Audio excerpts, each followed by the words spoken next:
All right. Welcome, everyone, to our Credentialing Conversations series. So, if you're not familiar, our team has developed a series of webinars to help engage with applicants or anyone in the workforce or any stakeholders that may be interested or already are interested in getting credentialed.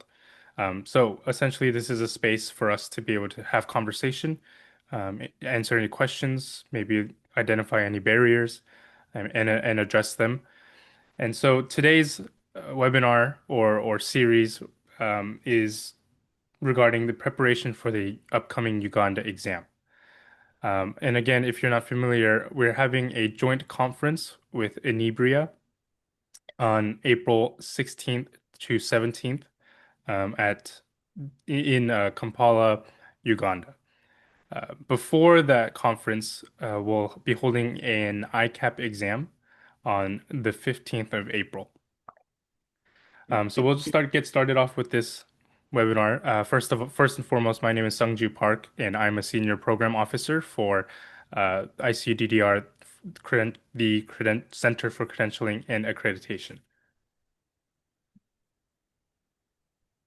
So just a little bit of of engagement. You can actively participate by speaking up or sharing in the Zoom meeting chat. Sorry to If interrupt you, Sunju, yes. but the slides are not showing, just so you Oh, know. I apologize. No worries, no worries.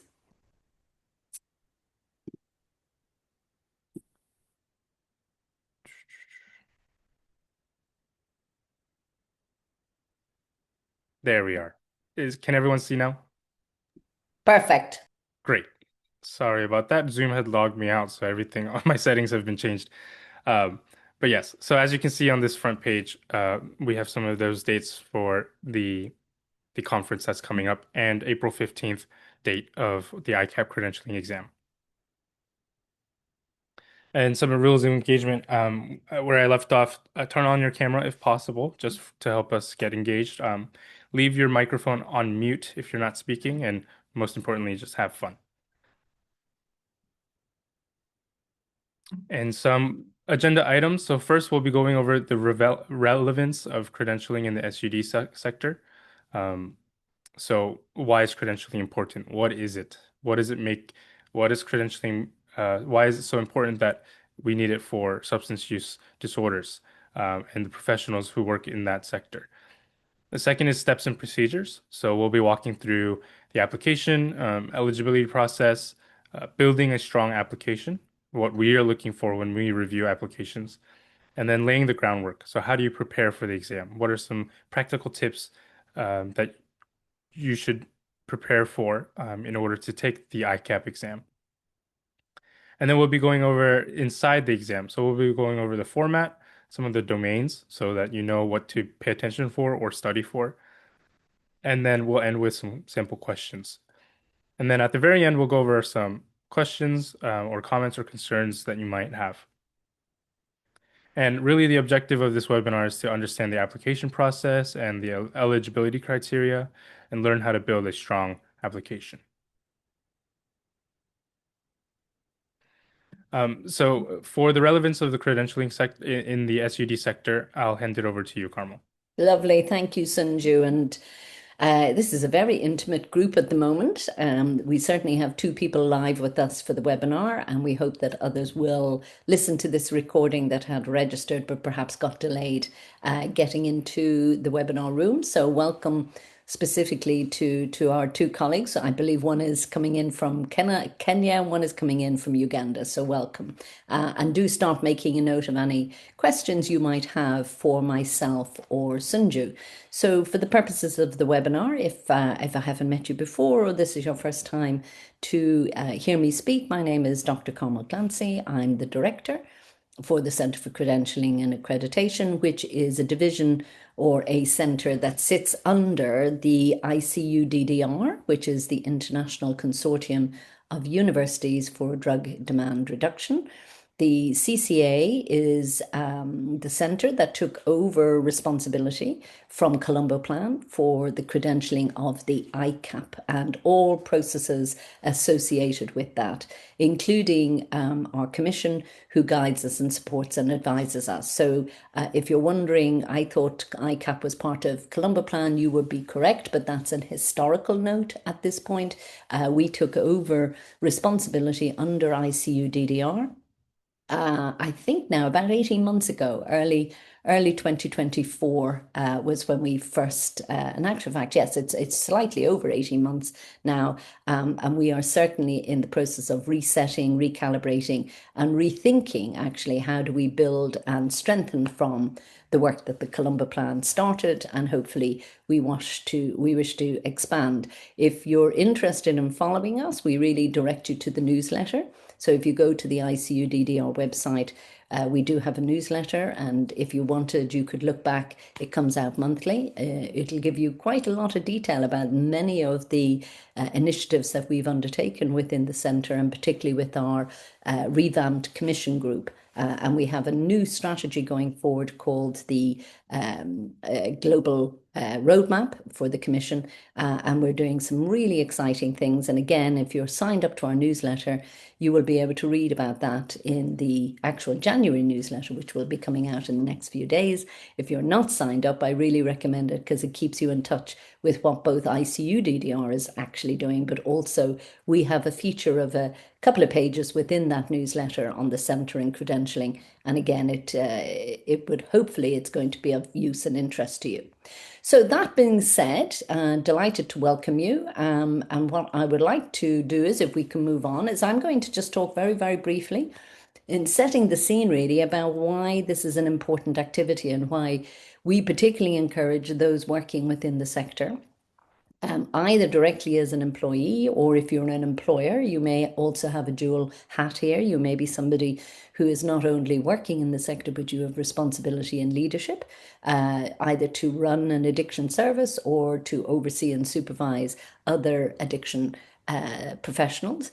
You may be working within the government and interested in workforce development, or you may be in the public health substance use sector and considering your strategy for your country and very keen. One of the backbones of any strategy in the country which is trying to address substance use disorder is the workforce. So it may be that you've come here today also because you're interested in credentialing at a more strategic level, or indeed you may be interested as a stakeholder within education and interested in having this credential embedded within your own university or your own training units. And all of the above is of interest to us. So again, if that's something that you are wanting to pursue and follow up, we'd be very happy to open a conversation. And you will see as we move on in this presentation that part of some of the new work that we're doing in terms of our roadmap is building actually in-country examination centres, and that could be of interest to people who have joined us here today.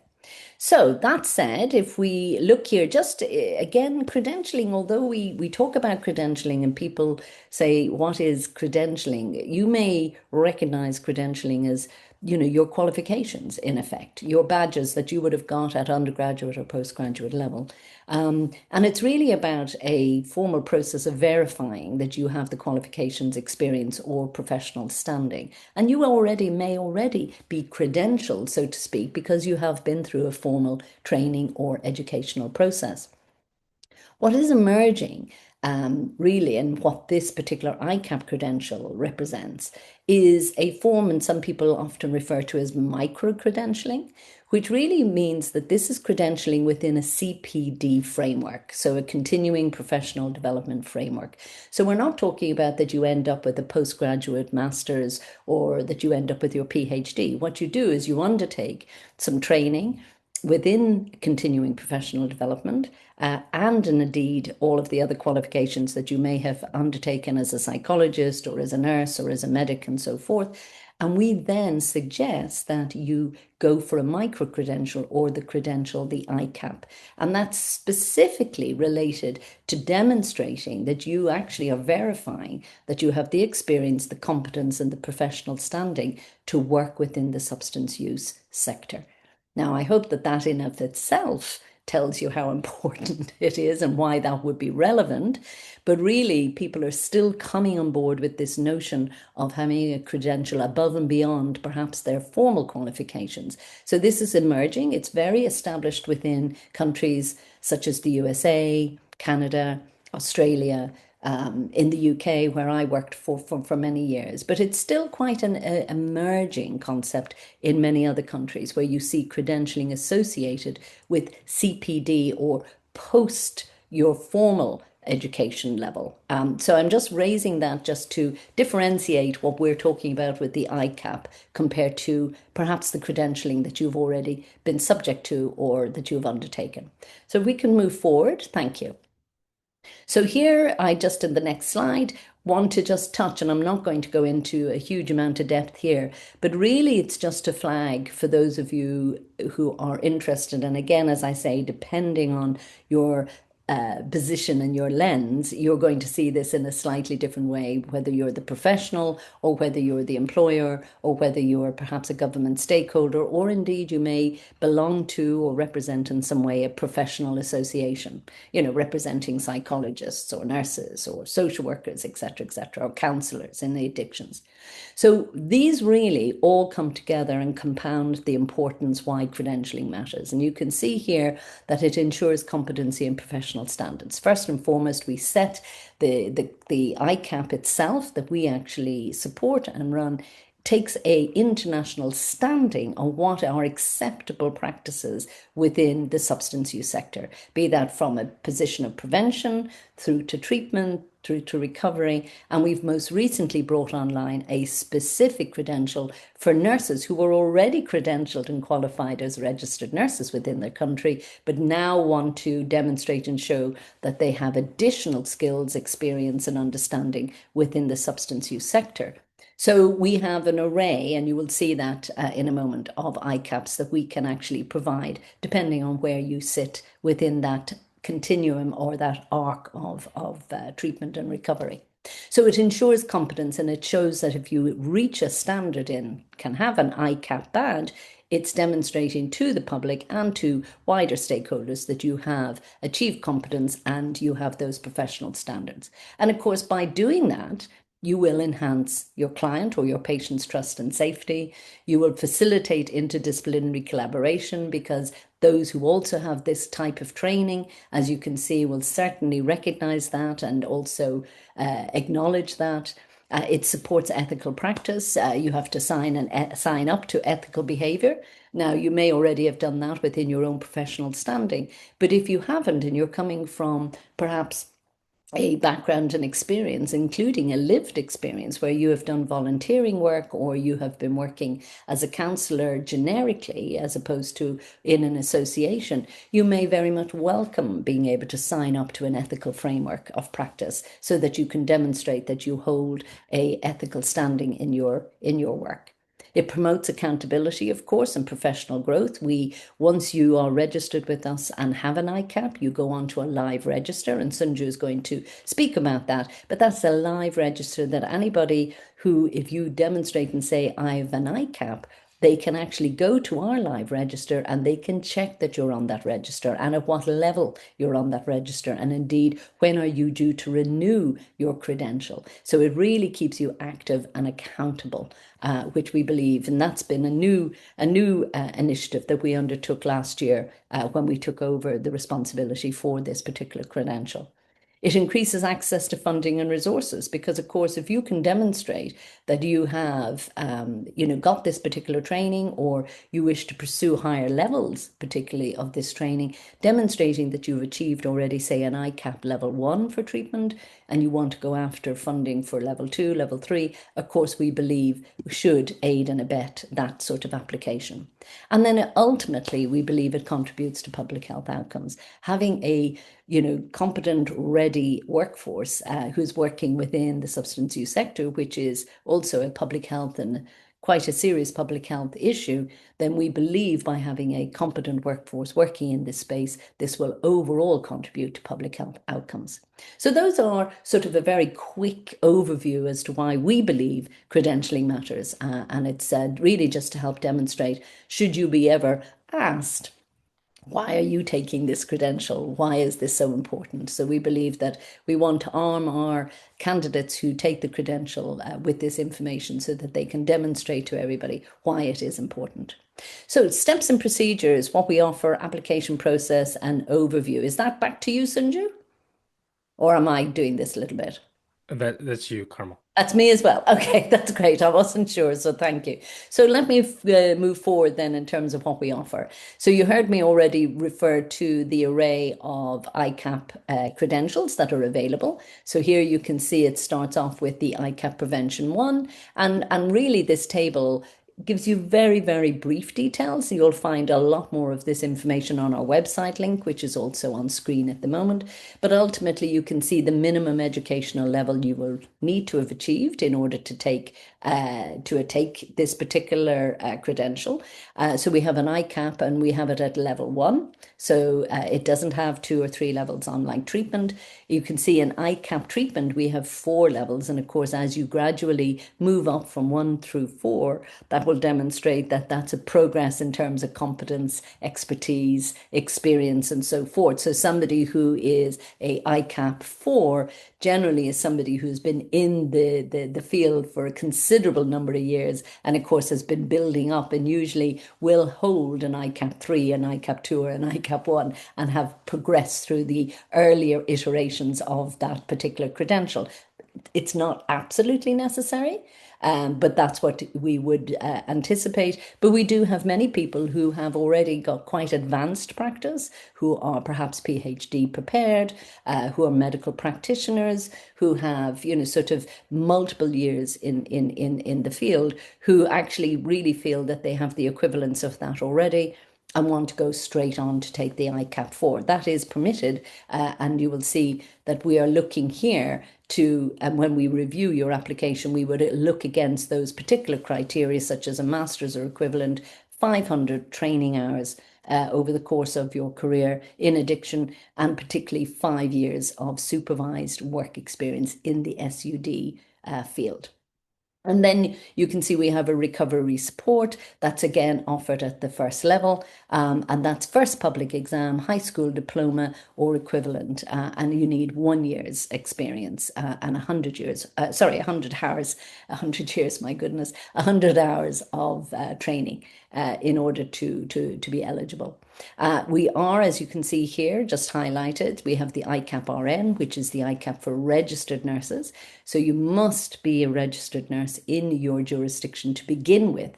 And then we actually apply other criteria, including that you have some training within the field, and that you have done, not necessarily work directly in addiction, but that you are working clinically. And we will be sort of running the first of those ICAP exams. In actual fact, we will be running it in Uganda, will be our first outing, so to speak, for that exam when we get there in April.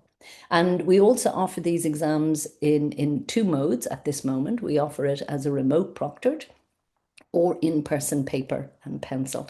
Now, the remote proctor, it is only available at this point for treatment. All the others have to be taken in person. And we also offer the treatment in person. And I'll come to that in a moment because this has been one of the consistent challenges that we have is that a lot of people, sort of who are spread across the globe, as you can imagine, do not have the same access to internet or indeed ability to log in and take an exam remotely. Some people do not like that particular mode. They find it very distressing or very anxiety provoking because they've been used to taking their exams and reading for their exams in person.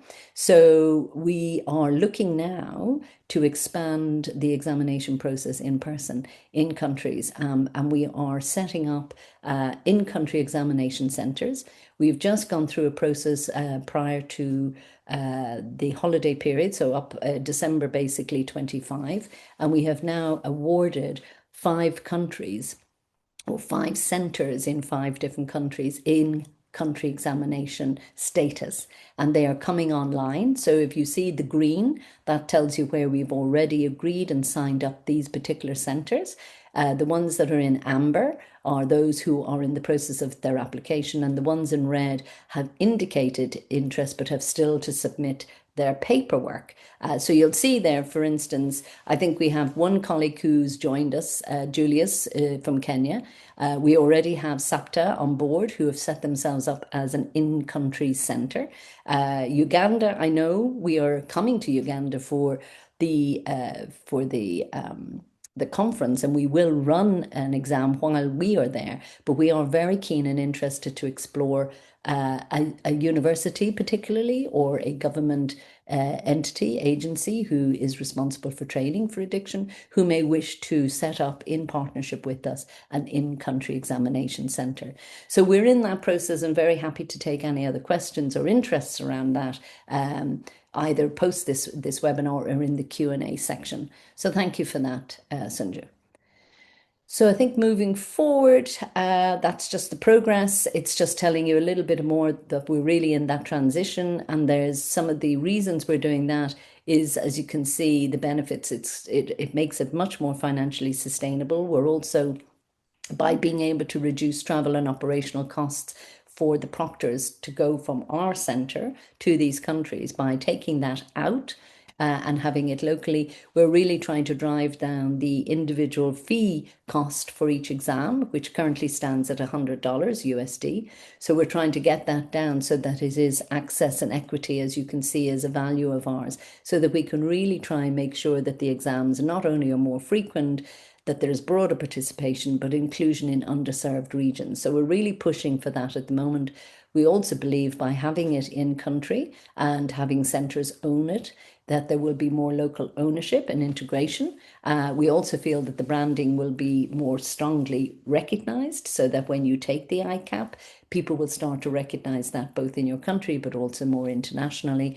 And we also feel that there might be some institutional leverage in that we are using our ICUDDR network, which the CCA division or centre sits under. We have 500 plus universities worldwide who are members of ICUDDR. So we're really trying to leverage that network to start to ask and invite them to host and sustain the exams. So the strategic, we hope, outcome for doing this particular activity, and it's part of our roadmap with our commission, is a decentralized, sustainable and globally governed credentialing system with strong national ownership and impact.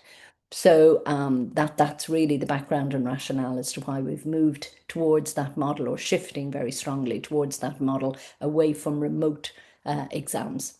Thank you, Sungjoo. Next. So here, application and eligibility and understanding the rationale. So from that perspective, is that you, Sungjoo, or is that still me? I can take over Yeah, from that's here great. so I'll that we let you can go go into ahead. the building Yeah, a strong application. perfect. Thank you so much. So I'm going to quickly go over some of the application process. So the administrative things, the background, what we're looking for, as I mentioned earlier when we started this uh, session.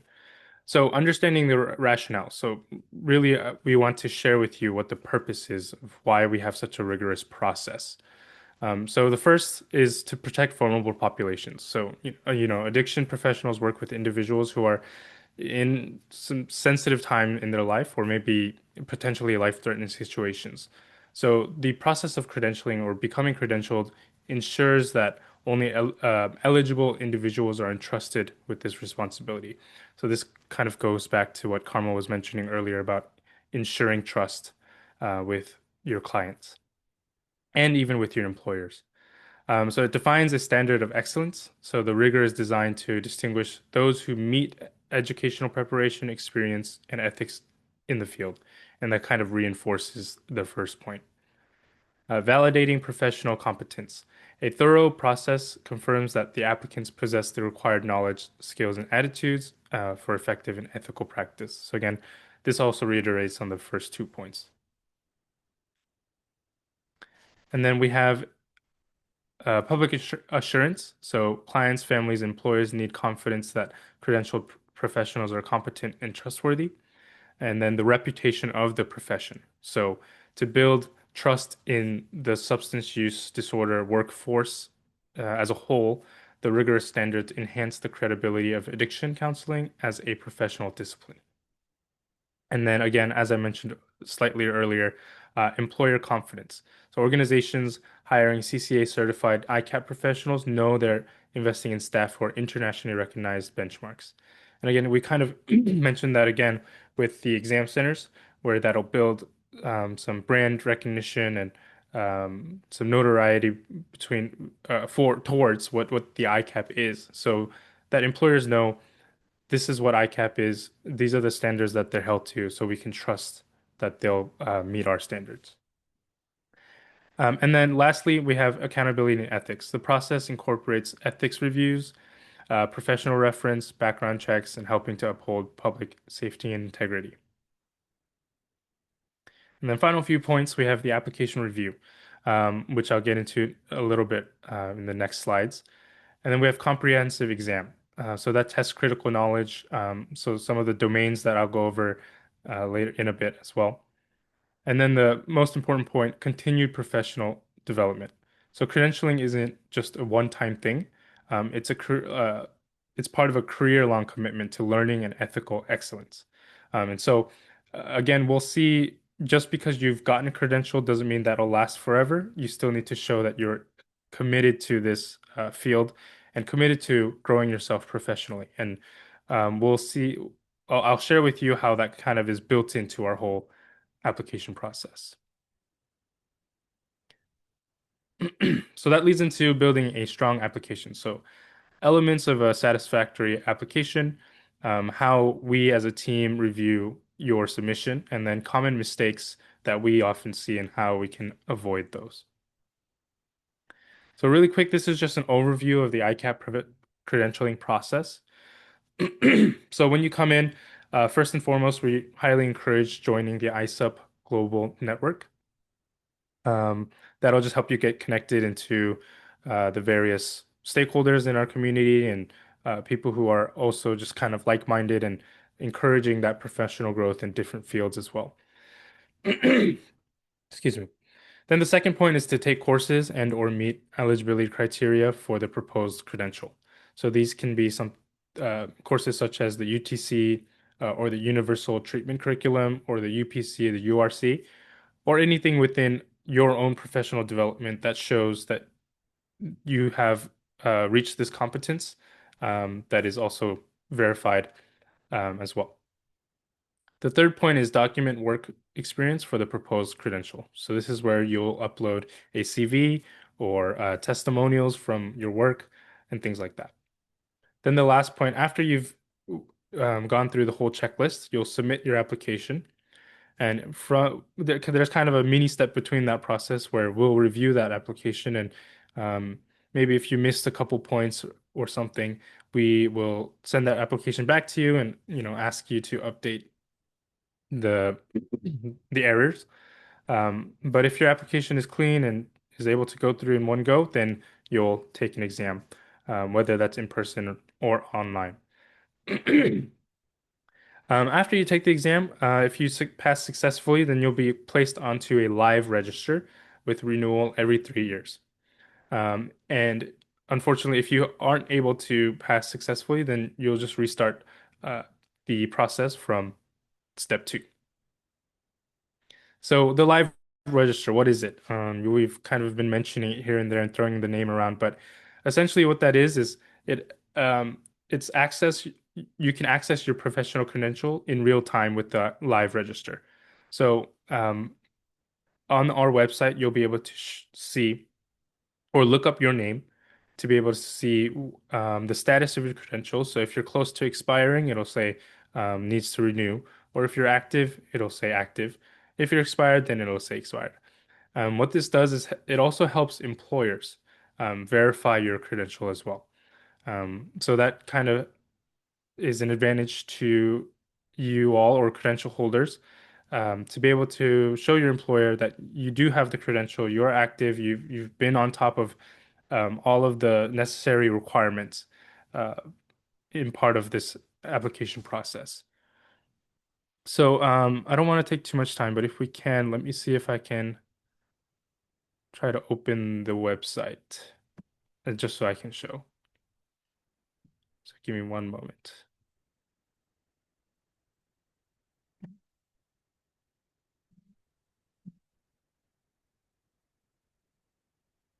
Okay.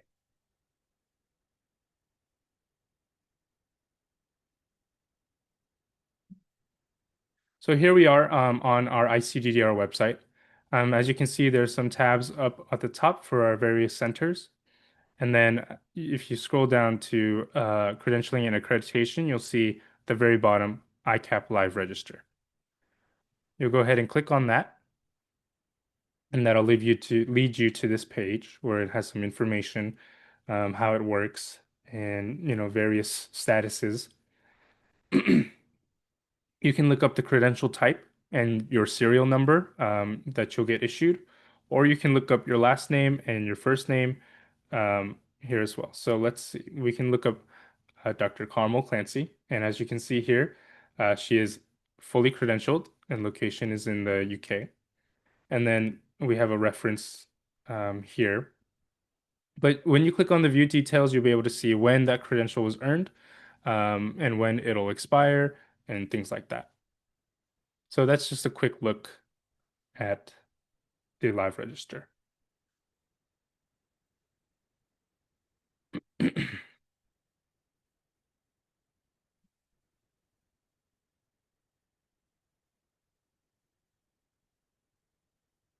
Okay,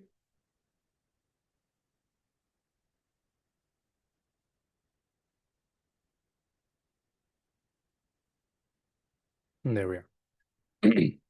So moving on, elements of a satisfactory application. So what are we looking for that will make a good application that will allow us to just check off all the checkboxes and make sure that you're ready for an exam. So first and foremost, we have a signed code of ethics that you'll sign before you even start the application process. You'll go through a page that shows kind of the ethical requirements that we're looking for and that we uphold as well. Certified calculation of contact hours of education and training of CAP examinations. So again, this goes back to your work experience and your hands-on experience in the field. Detailed CV of candidate highlighting highest education and dates, and then a letter of recommendation from clinical supervisor that also verifies years of experience. Narrative description. So, what are you doing on a daily basis? What are your job roles and responsibilities? What are some case examples of you really showing or exemplifying your substance use disorder work? And then certified true copies of school/university certificates. So these can be university degrees or high school diplomas, things like that. And then a government issued photo ID. And we've also kind of revamped this process as well, where we have some templates for you to just fill out the boxes and get the necessary signatures that you need. So we've helped kind of facilitate this process a little bit as well. And so on the antithesis to that, so what are some of the common mistakes and how do we avoid them? So we have insufficient training hours or expired training hours. So what we're looking for is training hours earned within the past 5 years. Um, so time goes by really fast. So if you've earned some training hours back in 2019, unfortunately, that would not count, or even 2020.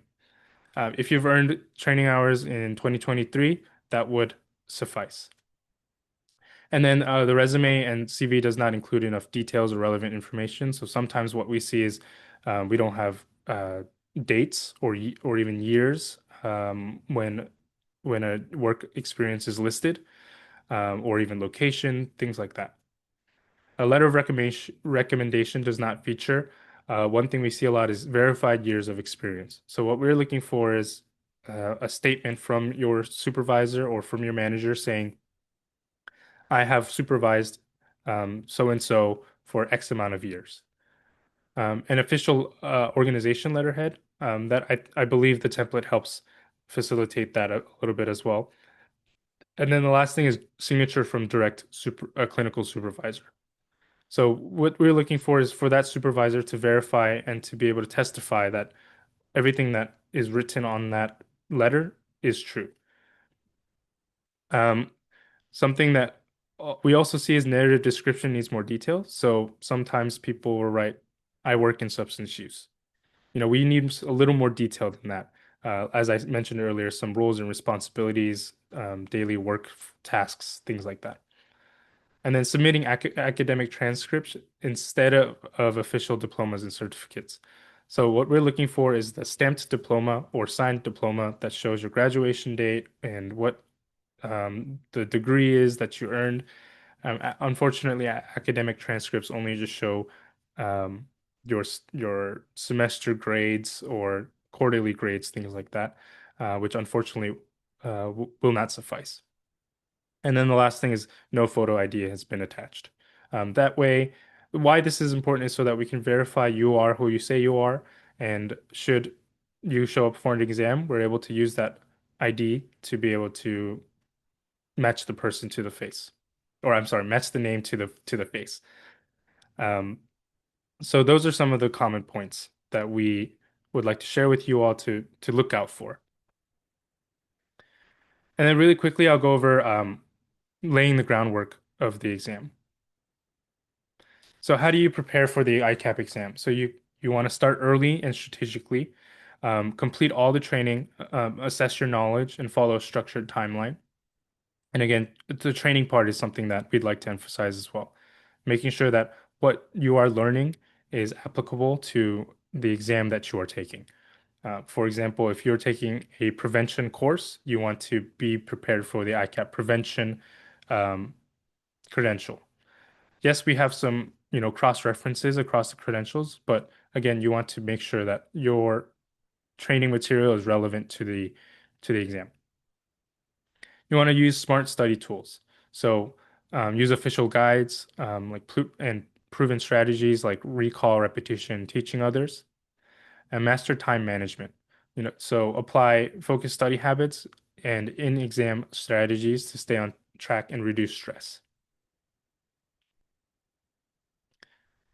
And so going a little bit deeper into the exam, what can you expect and kind of the breakdown of the domains as well. So what to expect? Focus, assess core knowledge and applied skills for addiction professionals. So that's the focus of each of the exams. The format is primarily multiple choice. I believe it's all multiple choice, and there are some real world scenarios, so some examples. And then based on originally based on the Colombo Plan core curricula, training curricula. So again, as I mentioned earlier, the UTC, UPC, URC, and a lot of these courses are available remote for free or available online for free on Health eKnowledge, or you can once you join the ISEP Global Network, you can access those courses as well. Flexibility. Other quality resources are allowed if aligned with core competencies. So this again goes back to if you attended a webinar at a certain organization within the substance use field, we would take a look at that and determine if that was eligible or relevant.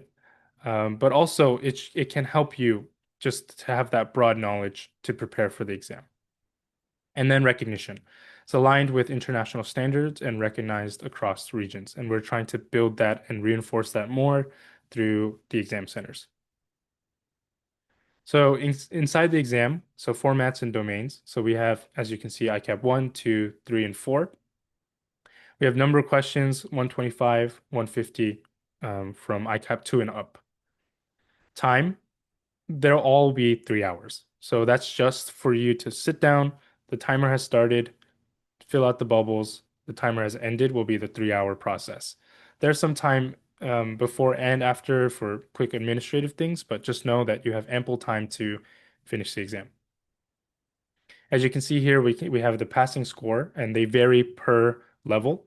So 70% for ICAP 1, 67 for ICAP 2 and 3, and then 75 for ICAP 4. And then we have the various domains for the ICAP treatment. So we have domain 1, which is orientation to the treatment process, domain 2, which is assessment, ongoing treatment and planning and implementation, addiction counseling practices and skills, and professional practices.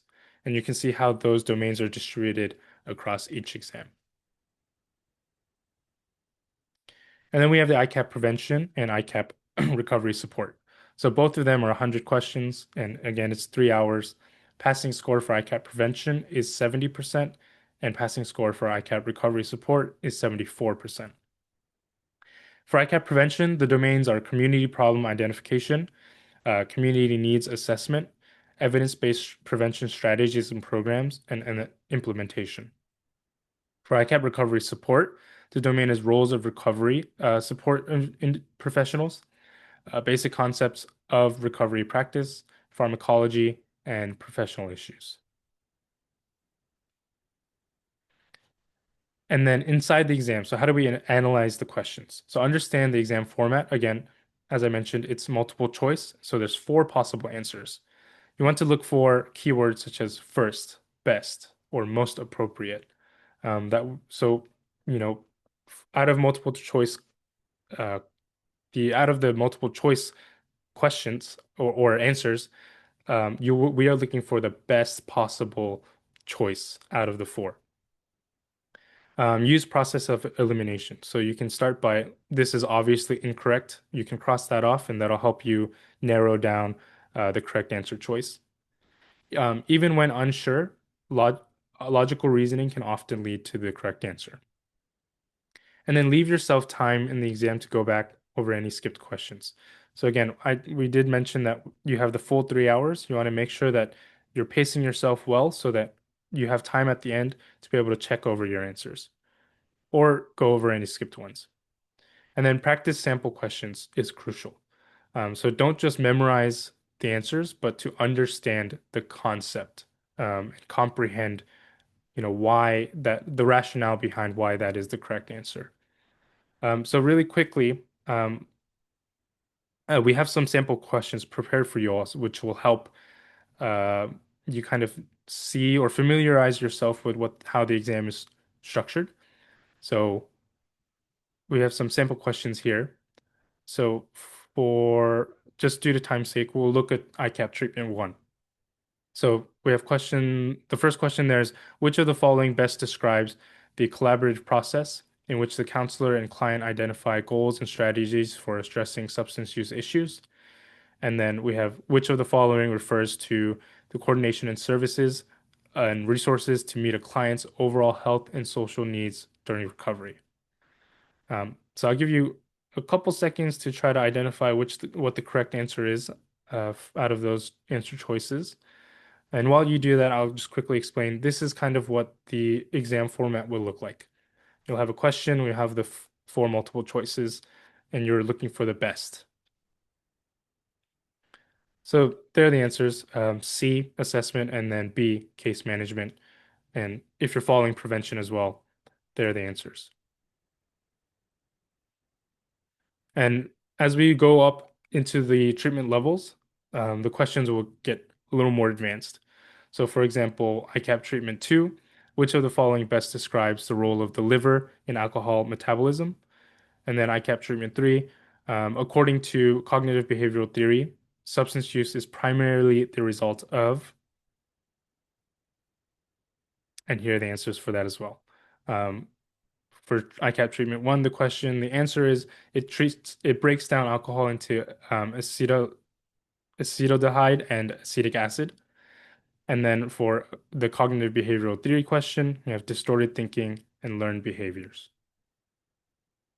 And again, this just goes over treatment 4 and recovery support. And again, as I mentioned, the questions will get more and more advanced that's relevant to or appropriate to that level. So here are some of the answers as well. So what we're looking for is the best possible answer. And obviously you can use the strategies that we had just shared to help you with this process. And just know that these are sample questions, but for the actual exam, questions will be very similar. So I think we have a little more time now at the end to address any questions or comments or concerns that you might have. Thank you. These can be conceptual questions, or it could be part of the administrative questions, or if you've been part of the process, any barriers that you've um, encountered, if you'd like that addressed. Thank you, Sungjoo. So I did prompt people if you don't want to open your mic to ask the question, then please do use the chat facility. And Sunju and I will keep track of that also and take any questions via that mode. If that's a little bit easier, I know that with the way internet is and it sometimes can kick people out. A couple of people have been kicked out and coming back in, so it's a little unstable. So we understand that. So if it's easier to do that via the chat facility, please do. Otherwise, raise your hand if you have you know how to find that, or just open your mic and ask a question. We'd be very happy to take the question. So Anita has said, thank you. Can we have access to more sample questions to help with our studying? Great question, Anita. We're currently actually reviewing our website and our resources and looking actually how best to guide people for the study process. As you heard from Sunju, we really direct people to join with the ISUP group so that you can get on and get to the free access to the UTC, UPC, and so forth. If you're a nurse background, and I see that we may even have somebody who's on the course at the moment with me, we're actually running an online nursing course for the ICAP or in preparation for the ICAP RN. So we're really actually looking at how do we pull together best resources. And we do agree that the offering some sampling questions really helps. The challenge we have is being really careful because the more sampling questions you have, the more that eats into the pool of questions available for the exam. So it's a fine balance, as I'm sure you can appreciate. But I do agree with you that I think we can certainly enhance our study aids and our support for potential candidates for the ICAP, and we'll certainly take that on board. Part of our roadmap with our commission is looking at eligibility and criteria, and it's certainly something that we can pick up with our subcommittees within the commission to give that some attention. So thank you for that, Anita. And then we have the next, how long does it take to get certificate in case someone has successfully passed the exam? So that's a great question. So Sunju, maybe you want to talk through the time frame from exam to posting exam results to receipt of certificate and then being Yeah. put onto the live register. Yeah, I can help address that question. So, just to clarify, it would be how long does it take to get the credential? So, credential certificate. For in-person, once you take the exam on the date, then we'll collect the exams, then we'll go through a whole grading process. We usually ask about a month. It'll take, if we're couriering the exam back or to and from to wherever it needs to go, then that'll take more time. Um, but usually we try to scan the exams on the day of so that it'll help kind of expedite the process a little bit. But usually what we ask for is a month. It'll take time for us to review, grade uh, the answer sheets, then get them verified. Um, so from exam date to a month later, then you'll get issued, if you successfully pass the exam, issued your active credential. If you're taking the online exam or modality, I believe the scores come out direct immediately. However, the credential isn't issued until those scores are verified, and that there's a whole process behind the scenes there as well. Uh, so that should take, you'll know your score, but the credential won't come out until after they've been verified and talked through the administrative processes. I hope that helps ex answer the question. Um, but yeah, that's typically the process. No, that's great. Thank you. Derek has posed a question with regards to the training, so the eligibility criteria that we went through. Interesting for the eligibility criteria that I think you're referring to, Derek. You've mentioned 500 hours. So that's for the ICAP treatment four. We expect 500 of training hours. For also for three and for four. So I'm not sure whether you're already an ICAP holder. So maybe you could give us a little bit more information. So there's two lots of things that really you need to know for the ICAP, which I'm assuming if you're asking about the 500 hours, you can see that for the ICAP 3, you have to have a bachelor's degree or equivalent, or if it's for the ICAP 4, it's a master's degree or equivalent. So that's in and above. So if you're still studying your master's program, which it seems that you are because it's not yet complete, you will need to have reached that master's program to apply for the ICAP 4. You have to have that irrespective of the hours. You need to be master's prepared. If you're seeking ICAP 3 and you already have your bachelor's and you have been undertaking a master's program and undertaking training, yes, then we would take those training hours into consideration as part of your 500, as long as they are relevant to the SUD sector. So you will see when you go onto our site, we talk about doing, there are generic training hours that you could do, perhaps in leadership, but we're also looking specifically for specific hours around SUD as well. So you do need to check out that level of detail. So yes, if you have your bachelor's already and you're taking your master's, we would consider some of that 500 hours that you're referring to as part of CPD or ongoing training. Hope that answers it. Yes, thank Next you. is, thank you. Is it possible to sit for two different exams? For example, the ICAP exam and prevention? Yes, it is. You can hold different credentials, which is really one of the versatilities, I think, to be honest, of the ICAP, because we recognize that the professionals working within the SUD sector will have a different sets of skills. And some people will have broader skills and some will have quite specific. So if you're somebody who's working both in treatment and prevention, those two elements, then it may behoove you to actually take both the ICAP 1 for treatment and prevention. And you can take both and you can have both credentials up and showing on the register live. And then we will continue to renew those for you if you can demonstrate that you're staying practicing in both aspects of the sector in those two areas. So absolutely. Great questions. Thank you very much. He added a clarifying question. So you meant sitting for Oh, can you the sit on the two, same yeah. day? That's a great, usually, due to, and this is usually really a practical operational issue. Generally, we run one exam period for 3 hours. And the people who come to take it will be taking one focused exam, be that prevention, treatment, or recovery. So really, it's going to be up to the local operation as to whether there is an opportunity for you to resit and take two exams back to back. Sort of wouldn't recommend it because taking a 3 hour exam in itself is quite arduous without a break. So it's a great question, though, that you've raised for us because it's something we could certainly pick up with our examination centres to see if this is something that they could start considering as part of the scheduling of our exams, as to whether they could run an exam in the morning, but also run another exam in the afternoon. And if you're somebody who's wanting to take two separate credentials, then that would be facilitated. It's probably going to be a little bit more, the chances of that happening, I suspect, are more challenging, but it's certainly something that we could explore with our examining centres. So thank you for that suggestion. I'll come to Hilary in a moment, but Anita had her hand up, so I'm going to take Anita first. So Anita, do you want to pose your question? Hi, good Hi, afternoon. hello. Hi.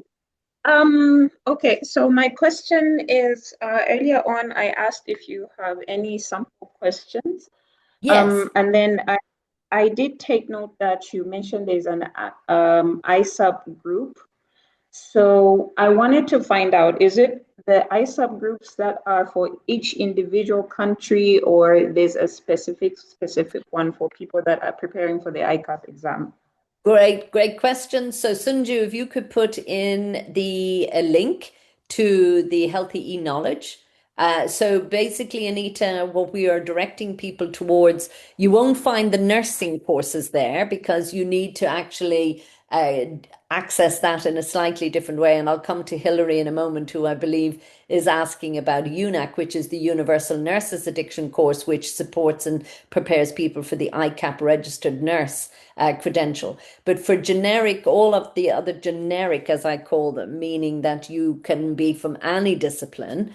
So the ICAP prevention, ICAP treatment, and ICAP recovery, all of the associated training that was developed over the last number of years in association with Colombo Plan has now been uploaded and is self-directed and self-paced on what's known as the Healthy E-Knowledge platform, which is off the main ISUP global website.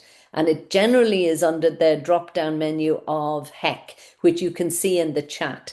So that's where you would go to, Anita, to take the self-paced courses. You can register. There are a number of courses there, and including some advanced self-paced courses if you're wanting to move forward in the ICAP level 2, 3, and 4 for treatment. So I really suggest and recommend anybody checking those out and seeing whether they are sufficiently supportive of you, but they take you through the key content that you will see reflected in the ICAP examinations. So it's a really good starting point if you haven't done that already. So Hilary, you wanted to come in. Yes, thank you, Carmel. You're welcome. It's really nice meeting you on this platform too. Yes, Yeah, so good to hear from you. Yes. I was just basically coming to ask about the UNAC program, Yes. which we are about to graduate. So Yes. I was just trying to, since you are going to come to Uganda soon, Ghana is closer to Uganda.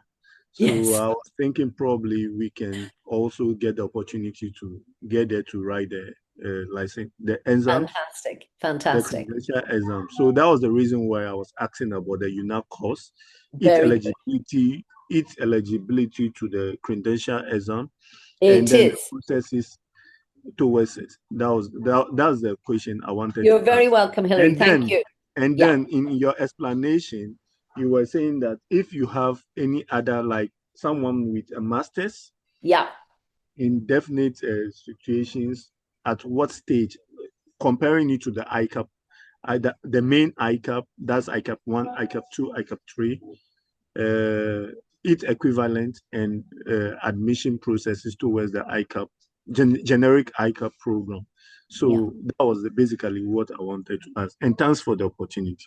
Not at all. So if, basically to take the ICAP, as you know, the ICAP RN has been specifically developed for registered nurses. So they already have their registered nurse license. They fall within the jurisdiction of the country. So they will come with a minimum of 3 years training generally in nursing, and then possibly even more extensive ongoing training and experience post that. But at a minimum, they must have completed their nurse training for the eligibility to take the ICAP RN credential. What we ask is that they also have undertaken courses such as the UNAC. So the UNAC would automatically give you eligibility to access the ICAP RN, because we have set it up in such a way as that it is there, like the UTC and the UPC courses, to support colleagues who want to get the ICAP credential. So that's really the eligibility. We will be going through that actually over the next couple of weeks, specifically for the graduates of the UNAC,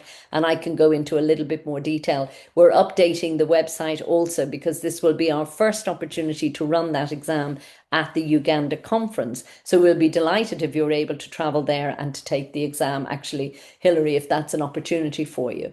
So in relation to, however, if you wanted to take the more advanced ICAP levels 3 and 4 in treatment, then you're also eligible to do that should you wish to, whether you're a nurse or a psychologist or a medic or a social worker. Those are open to any discipline and usually are associated, as you can see, with a higher level of knowledge, more advanced practice and experience, and certainly in terms of the level 4 treatment, you need to be master's prepared. So that's a slightly different route, but it's really for people who are very much accomplished and advanced practitioners in addiction. The ICAP RN at this level 1, which is the exam that we are proposing to set up for Uganda, and it's associated with UNAC, is really for any nurse who is working or comes into contact with addiction patients, whether directly or indirectly. It doesn't in any way indicate advanced practice. It's an introductory, as you know, to the working with addiction patients as a nurse, and that's what that represents. So I hope that that explains it, and I certainly can go into a little bit more detail when we meet with the other graduates of the UNAC course, if that helps, because I'm mindful of time. So I'm just looking also here, is it possible to conduct 2 exams in the same day in Uganda? We can certainly, thank you, Shabina, we can certainly ask the local organisers to see if that's something that we could set up, and we'll take that away. We're just about to go into another meeting actually after this webinar, so we can certainly discuss it with our colleagues to see if that could be facilitated. I think Sungjoo is letting people know you can scan these codes, which will take you for ease directly to the websites of both ICUDDR in general and also the centre. And I think that that probably does bring us to the end of our questions, but also the webinar itself. So we will sign off. Oh, Derek, I see you've got your hand up. Let's just take that quickly before we disengage. What's your question? Okay, thank you. Still Not at all. about, yeah, still about the 500 hours. Yes. Yes, you did say that my master's training can apply even though it's not yet complete. But during the application proceedings, I note that the application majorly focuses on completed programs. So how do I reconcile that if I am applying, if I am putting in my application? Thank So you. that's a great question. What I might ask you to do, Derek, and what we can do is I think ultimately what I'm going to do is I'm going to give you my ICUDDR email, okay, in the chat. And you can send that query directly. I will pick it up with Samita, our colleague, who reviews applications, so we can pick up your specific case so that I can understand what your profile looks like, so we can make sure that we're not misdirecting you. What I mean is that if you have been taking certain modules within your master's course and you've completed, say, year 1 of the master's or half of the master's, and you've taken some training associated with addiction within that master's, we could look to see how we can recognize some of the transcripts from that training and those hours, as opposed to the overall master's diploma qualification. What I was trying to differentiate for you, if you're wanting to take the ICAP 4, you will need to demonstrate that you have that master's already completed. Otherwise, you won't be eligible for the ICAP 4. But you would be eligible to take the ICAP 3 if you have your bachelor's, and we can look at seeing whether we can complement some of those hours that you've already committed to in your master's program, so that you don't lose out using some of those as part of relevant training that could be, demonstrated against your profile. So we'll do our best to see how we can get the best for you out of what you've been doing, so that you're not delayed taking a credential that could be the best one for you. Hope that answers it. Yes, thank you so much. You're very welcome. Do get in touch with us directly if you wanted to pick that up and show us your profile, and we can then talk that through with you individually. Thank you very much. So thank you, everybody. Thank you for your attention. Thank you for joining us.